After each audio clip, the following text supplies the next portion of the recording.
Salam sejahtera dalam kasih Kristus. Jumpa lagi bersama saya dengan Pastor Hana Namaban. Siapa sih yang tidak ingin menjadi yang terbesar, yang terhormat, yang tertinggi, yang terdepan, terkaya, terbaik, terhebat, dan sebagainya. Dan sebaliknya tidak ada seorang pun yang ingin menjadi yang terkecil, yang terhina, terendah, termiskin, bahkan terlahir dari keluarga yang mungkin dipandang sebelah mata oleh manusia.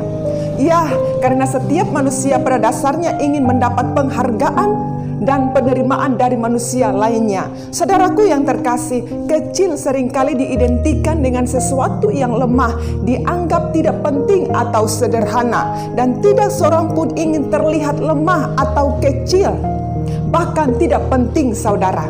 Ternyata fakta membuktikan bahwa sekalipun yang dianggap kecil dan tidak penting bahkan terhina, tetapi bisa menghasilkan sesuatu yang besar, berpengaruh, bahkan menjadi penentu bagi keselamatan umat manusia di dunia ini. Alkitab mencatat dalam Mika pasal 5 ayat yang pertama, "Tetapi engkau, hai Betlehem Efrata, hai yang terkecil di antara kaum-kaum Yehuda, daripadamu akan bangkit bagiku seorang yang akan memerintah Israel, yang permulaannya sudah sejak purbakala, sejak dahulu kala." Betlehem sekitar 2700 tahun yang lalu adalah sebuah tempat yang tidak dianggap penting. Karena begitu kecilnya, maka Betlehem disebut Betlehem Efrata, yang terkecil dibandingkan kota-kota lain pada zaman itu. Tetapi dari tempat yang kecil ini, disitulah Sang Juru Selamat lahir. Tuhan tidak memilih Yerusalem yang terkenal, tetapi memilih Betlehem. Di tempat yang terkecil, Allah memulai pekerjaannya yang besar untuk menyelamatkan manusia. Di setiap perayaan menyambut Natal Yesus, seluruh dunia mengenang kota Betlehem yang kecil itu sampai sekarang. Terkecil namun terbesar, terhina namun termulia. Haleluya. Tuhan seringkali menggunakan orang yang dianggap kecil dan hina untuk karyanya yang besar. Sebelum mengandung dan melahirkan bayi Yesus, Maria hanyalah seorang wanita biasa. Namun ternyata Tuhan memilih Maria untuk menggenapi rencananya yang besar bagi umat manusia. Selain Maria, di Alkitab ada beberapa orang yang dianggap kecil dan lemah, tetapi justru dipakai Tuhan seperti Rahab.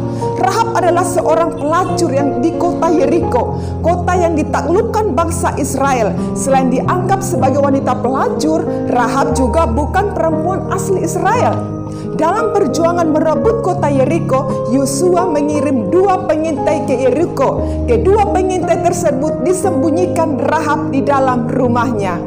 Tindakan Rahab ini membuat Rahab masuk dalam deretan nama pahlawan. Kota Yeriko direbut dan dikuasai oleh Israel. Hanya Rahab dan keluarganya yang diselamatkan. Kemudian Rahab menikah dengan Salmon, seorang pria dari suku Yehuda, dan melahirkan Boas. Boas lalu menikah dengan Rut yang menjadi kakek buyut Raja Daud. Demikian juga dengan Rut yang sebenarnya hanya wanita biasa yang berasal dari Moab. Rut merupakan menantu Naomi. Ketika Naomi hendak kembali ke Betlehem, Rut berkomitmen untuk mengikuti Naomi dan Allah Naomi. Dan akhirnya di Betlehem, Rut bertemu dengan Boas dan menikah. Dan lahirlah Obed yang kemudian memiliki anak bernama Isai. Dan Isai adalah ayah dari Daud, seorang raja Israel yang terkenal. Saudaraku yang terkasih, ketiga wanita ini, Maria, Rahab, dan Rut, adalah orang biasa, orang sederhana, bahkan orang yang tidak masuk dalam hitungan di kalangan orang Israel. Tetapi Tuhan memakai orang-orang yang dianggap kecil dan tidak masuk hitungan manusia. Mereka menjadi orang-orang yang dipakai Tuhan dengan luar biasa. Maria melahirkan juru selamat dunia. Rahab tercatat dalam deretan pahlawan di Israel. Rut melahirkan garis keturunan yang menjadi raja besar di Israel, yaitu Daud. Luar biasa. Saudaraku yang terkasih, engkau mungkin berasal dari keluarga yang sederhana, bukan dari tempat yang terkenal, sekolah yang terbaik dan sebagainya. Sekalipun orang menganggap engkau rendah, bahkan kecil, saya mau katakan dari yang kecil, bahkan yang tidak dianggap sekalipun, Tuhan sanggup mengubahnya menjadi sesuatu yang besar. Mengapa? Karena ada janji Allah dalam hidup saudara yang percaya kepadanya.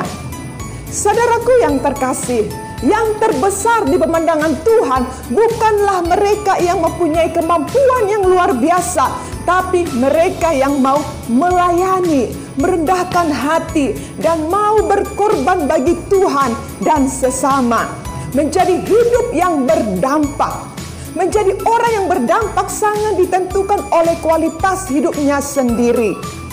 Orang-orang yang hatinya tulus, rendah hati, dipakai Tuhan untuk menghasilkan sesuatu yang besar. Dalam Matius pasal 23:12, dan barang siapa meninggikan diri, ia akan direndahkan. Dan barang siapa merendahkan diri, ia akan ditinggikan. Jadi, tetaplah hidup sebagai pribadi yang rendah hati, tulus dan sederhana, namun hidup dalam janji Allah yang besar. Amin.